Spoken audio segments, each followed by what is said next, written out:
Hello everyone. Today we are going to discuss clauses. This is the second part of our discussion. In this module, we will discuss about noun clauses. So are you ready? Let's start. Now we will discuss noun clauses. Look at the definition. A noun nominal clause is like a noun. It means noun clause almost like a noun. Whatever function we find in nouns, the similar functions are applicable to noun clauses. For example, a noun generally is used as a subject or as an object. Similarly, noun clauses are used generally as a subject or as an object. It denotes something, a person, a place, or a thing. Just like a noun denotes or indicates a person, a place, or a thing. Similarly, noun clause indicates a person, a place, or a thing. Now see some example. The first example, what I want is a drink. This is subject of a verb. Now what I want, this is subclause. Okay, and here it is used as a subject, just like a noun. And is verb and a drink other parts. That's why it is a subject of a verb. Now see the next example. I know what you mean. Here I subject, no verb, and what you mean, it is used as an object. So what you mean, this is subclause and it is used as an object. That's why object of a verb. Now see the next example. This is what she said. So this subject is verb and what she said, the subclause is used after verb is. Is a be verb. Be verb means am, is, are, was, were. So here we find is and after is what she said, this subclause is used. That's why it is called after verb be. Now see the fourth example. She was angry at what he said. Okay, in the bracket we find complement to a preposition. Okay, now look at the sentence. She subject was verb angry at. Angry is adjective and at is a preposition. And after that we find what he said. So what he said is a subclause. So this subclause we find after preposition at. That's why it is called complement to a preposition. Complement, in a simple words, we can say complement means giving extra information. Okay, giving extra information. This is not the exact definition, but in simple words we can understand complements is giving extra information. So we find, so subclause what he said is used after preposition at. That's why it is called complement to a preposition. Now see the next example. That he lied proved true. Okay, subject of a verb. That he lied, this portion used as a subject and proved verb and two other verbs. So that he lied, this subclause used as a subject. Okay, that's why subject of a verb.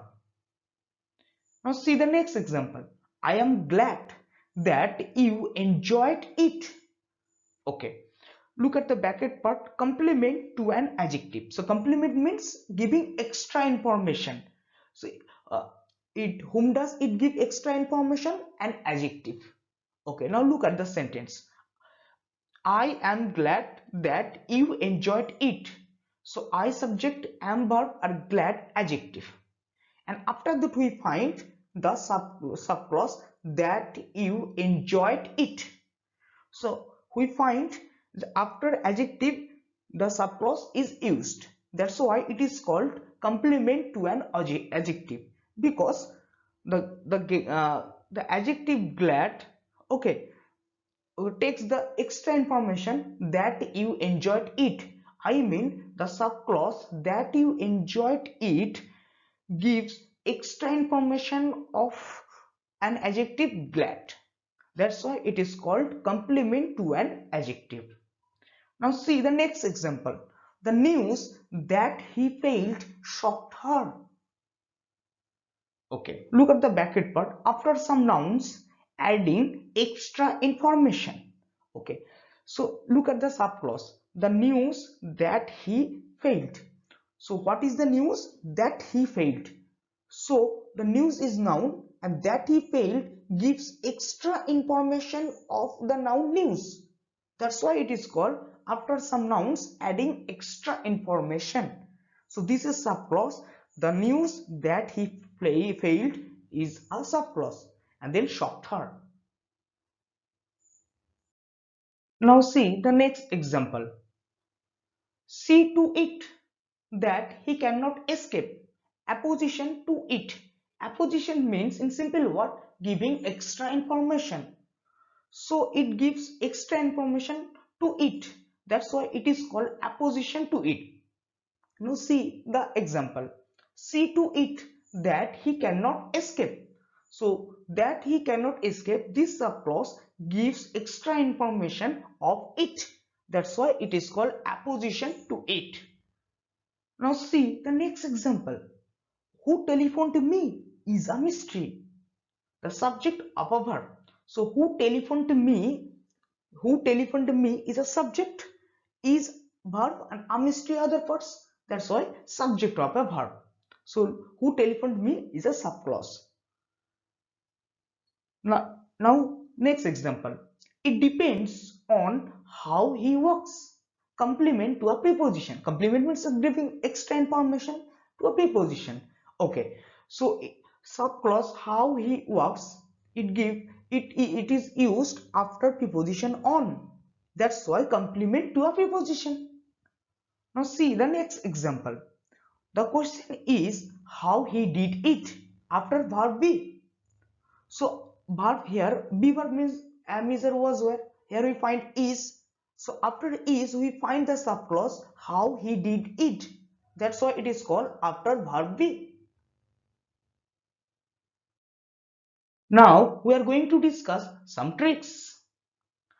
Generally the subclause starts with that, what, how in the noun clause. Okay, generally if you find what, if you find that, if you find how, so you can say it is a noun clause. But there are exceptions. It is not always true. But in most cases that subclause starts with that, what and how is a noun clause. If the subclause starts with who, it means who will act like a noun. If you find any subclause starts with who, for example, who telephoned me is a mystery. So who, that subclause will be used as a subject or as an object generally.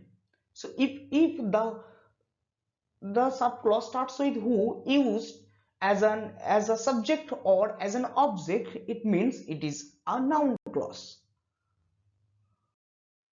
For making this concept, I need to depend on solely highlights of English by P.K. Mukherjee. Hopefully, all of you understand today's discussion. So much for the present. Thank you so much.